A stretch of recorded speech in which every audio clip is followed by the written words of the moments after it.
And it came to pass that in the land of Shumer, in the precinct of Girsu, was established the city of Lagash, a city most favored in the eyes of the gods. There was built the great temple Eninu, whose name is interpreted as the House of 50, for therein did dwell Ninurta, the mighty son of Enlil, who bore the rank of 50 among the gods. With him did abide his beloved spouse, the Lady Bau, a healer and mother of the people. There, upon the sacred grounds, Ninurta stationed his sky-bird, a craft of flight forged in the heavens, by which he soared above the earth like an eagle upon the wind. Hidden within the inner chambers of Eninu, guarded by stone and oath, were the weapons gifted unto him by the Most High Anu, weapons of dread and terrible power. These were known as the Supreme Hunter, which seeketh out its prey without fail, and the Supreme Smiter, which bringeth destruction with the roar of the storm and the fire of heaven.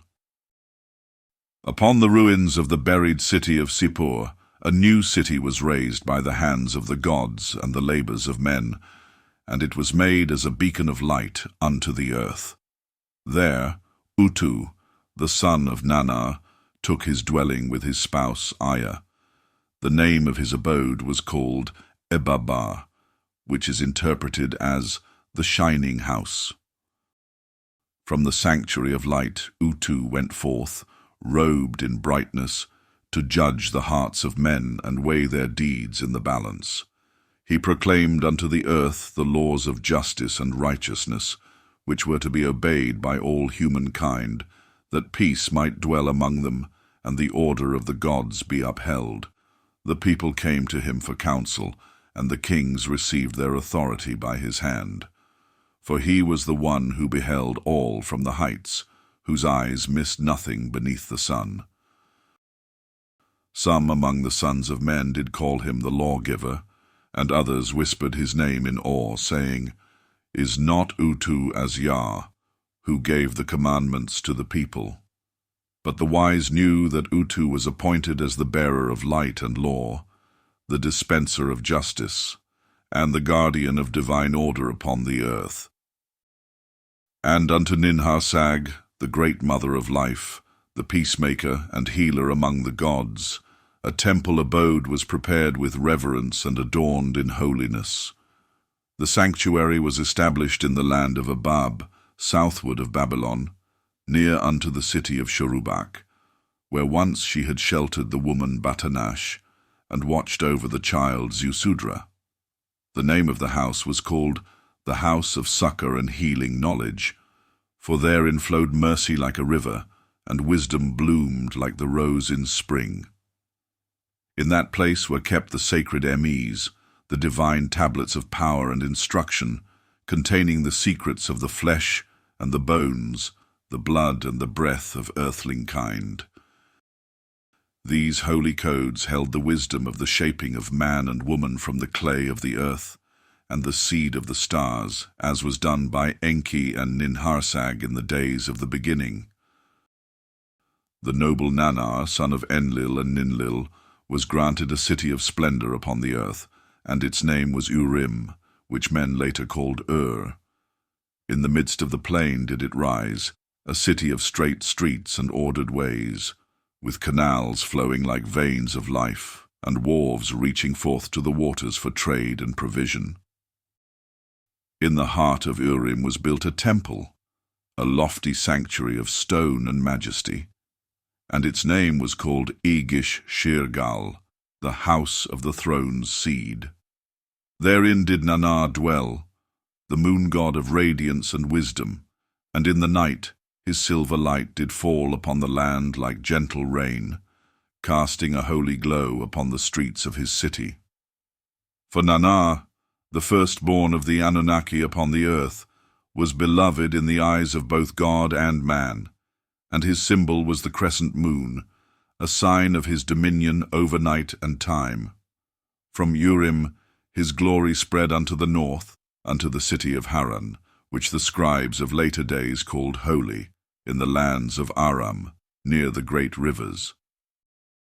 And lo, Inana, the radiant daughter of Nana, did dwell in Uruk, the city of splendor, which was first built for the sovereign Anu and his queen Antu during their royal visitation to the earth in the days of old.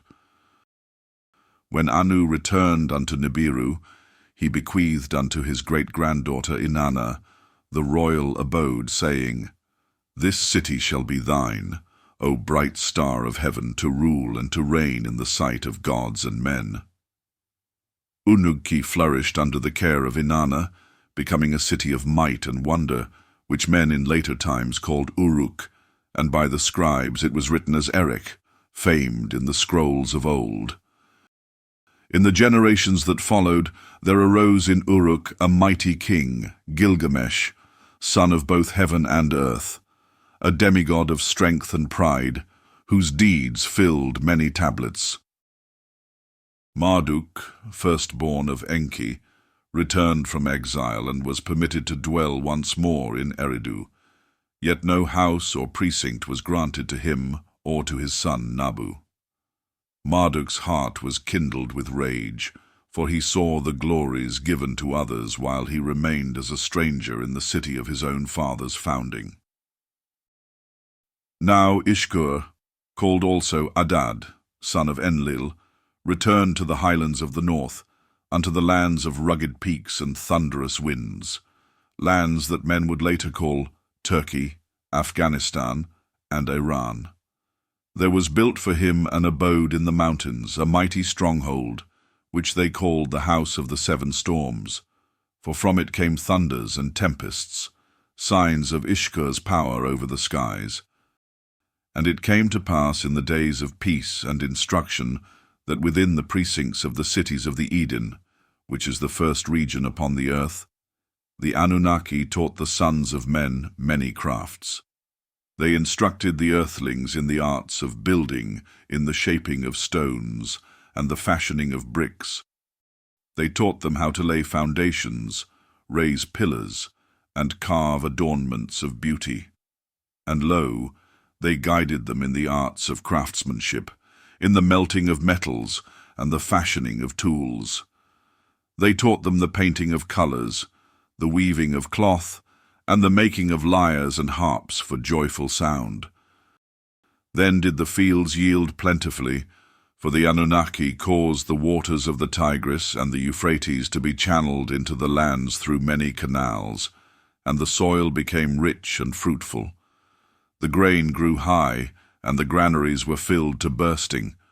The sheep multiplied on the hills, and the shepherds rejoiced with song. The herds did not lack, and the fish were abundant in the rivers. Boats with sails did traverse the canals, and merchants did trade from city to city, bearing spices, oils, wool, and stone. So great was the bounty of the land that peace and gladness filled the cities. The people gave thanks to the lofty ones, the watchers from heaven, who had returned prosperity to the earth. This land of abundance and instruction was called Kee-si, the land of the lofty watchers, for it was, in truth, the place where the Anunnaki walked among men, guiding and ruling them with wisdom from the heavens. The Anunnaki, in their mercy and wisdom, said unto one another, Let us grant unto the Earthlings a city of their own, that they may govern it in our image and by our decree. Thus was established the city called Kishi, which is to say, the Scepter City, for there did kingship first descend from the heavens unto mankind, by the will of the gods. The mighty Ninurta, son of Enlil, chose from among the Earthlings one who was upright and strong, and he called him Mighty Man, and made him king in Kishi. Behold, Enki, the Lord of deep wisdom and secret knowledge, entrusted unto the king 50 sacred Mi tablets, wherein were inscribed the divine formulas of kingship, of law, of judgment, and of governance. In Kishi did the Anunnaki teach the people to reckon numbers and calculate with stones. They taught them the ways of measuring and dividing, of commerce and account. They opened their eyes to the mysteries of writing, that the words of men might be preserved upon clay. And lo, they taught the brewing of beer, the smelting of metals, and the firing of pots in kilns of flame. Then were carts fashioned with wheels, and donkeys were yoked thereto, that men might carry goods across the land and journey from city to field with ease. All these things were done in Kishi, the city of first kingship, so that the Earthlings might live not as beasts but as servants of the gods, ruled with justice, guided by law, and uplifted by knowledge. After kingship was handed unto mankind, that the lords of the Anunnaki decreed laws of justice and righteousness, that the children of men might walk upright and live in peace. And the people of the land received these decrees with reverence, and they obeyed the ordinances set forth by the gods, for the fear of the Anunnaki was upon them. And lo, the name of Ninurta, son of Enlil, was exalted throughout the land. The people composed hymns of praise, lifting their voices in songs and chants. They sang of his heroic deeds, and they glorified his black bird, the swift and fearsome chariot of the skies, a dark vessel of thunder and flame, wherein Ninurta flew like lightning across the heavens, casting down his foes. Yea, they recounted his travels to the faraway northern lands, where great horned beasts did roam. There he hunted and conquered the mighty ones, and the Earthlings called him the mighty archer, who pierceth even the strongest hide. The bards composed chants of his wisdom in the art of the forge, for Ninurta discovered the sacred blending of white tin and red copper, and he begat the metal bronze, strong and enduring, which shineth like the sun and withstands the flame.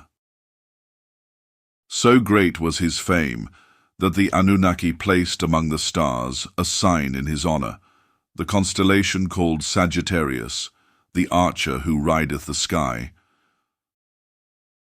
Enki, the wise, spake unto the scribes that a bright object of the Anunnaki was taken unto Kishi, the city of kings.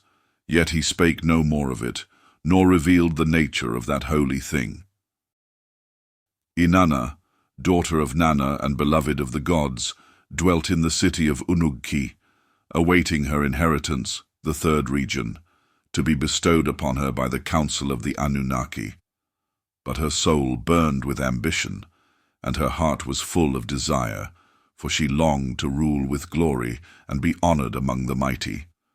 And she beheld how Ninurta, son of Enlil, journeyed unto Eridu, and there received from the hand of Enki the Emes, those holy decrees and divine formulas that governed the arts of civilization and power. Then Inana, wise and cunning in her beauty, devised a secret plan within her heart. She said within herself, "Shall I not also obtain the sacred Emes, and rise in dominion over the peoples of the earth?" She called her trusted chambermaid, Ninshubur, and said unto her, "Go swiftly unto Enki, the lord of the Abzu, and declare that I, Inanna, come to visit him in peace and delight." So Ninshubur made haste, and when Enki heard of the maiden's coming, he rejoiced, saying, "Let her be brought in unto me without delay." Enki summoned his faithful steward, Izimud, and said unto him, "When the lady Inanna arriveth, bring her straightway into my private chamber, for she is dear unto me." Now Inanna, clothed in garments of allure and beauty, garments that revealed more than they concealed, came unto Eridu, and Enki's heart was moved by her charm. Her necklaces sparkled as the stars of heaven, her bracelets chimed like silver bells, and her beauty was as the dawn breaking upon the waters. When she bent low, her nakedness was revealed, and Enki's heart grew faint within him, for he was overtaken by wine and desire. Then did the two partake in a contest of drink, as it is still practiced in the lands of men, and they made merry before the sacred fire. As Enki's spirit was made light with the wine of the earth, Inanna spake with smooth lips, saying, O Lord Enki, great in wisdom and keeper of the sacred decrees, let me hold in my hands the divine Emmys. Now the Emmys, 94 in number, were the heavenly formulas, carved from the essence of order and knowledge, entrusted unto Enki by Anu. They contained the ways of kingship and priesthood, of scribehood and law, the arts of music and song, the skills of war and peace, and the knowledge of crafting wood, metal, and stone. Enki, taken by wine and bewitched by beauty, granted her request, and placed the Emmys into her hands, saying, Use these as thou wilt, O lovely one, for thou hast found favour in my sight. After much wine and merriment, the mighty Enki, lord of the abyss, fell into a deep slumber, heavy with drink and forgetfulness. Inanna, swift as the night wind and wise in her cunning, rose up and gathered the sacred Emmys that she had obtained from the hand of Enki. She fled in her skyship, taking flight unto Unuki, the city of her glory, entrusting the holy decrees into the care of her faithful handmaiden Ninshubur. But behold, when Enki awoke from his wine sleep, he looked and saw the place of the Emmys was empty, and his heart was sore within him. Then cried he unto Isimud his trusted servant, saying, Go thou quickly. Fly in my bird of the sky, and bring back the daughter of Nanar, for she hath deceived me and stolen the treasures of civilization. Isimud flew in haste and overtook Inanna, and brought her before Enki in the halls of Eridu. But lo, when she was questioned, she possessed not the Emmys, for they were already delivered by stealth into the hands of Ninshubur, and carried unto Unuki. Enki waxed wroth, and he held Inanna captive, demanding that the holy decrees be returned unto him, for they were not hers to keep. But when word reached the ears of Enlil, he came forth in haste and stood before Enki, saying, Why dost thou bind the daughter of our house? Hath she not received the Emmys from thine own hand? Then Inanna, bold in her speech, declared, The Lord Enki did give them unto me in his own hand, and in the sight of his housemaster was it done. Enlil considered her words and answered, Let it be known, O lords of heaven and earth, that when kingship is given to the sons of men in Kishi, it shall henceforth pass unto Unuki, the city of Inanna, where the Emmys now rest.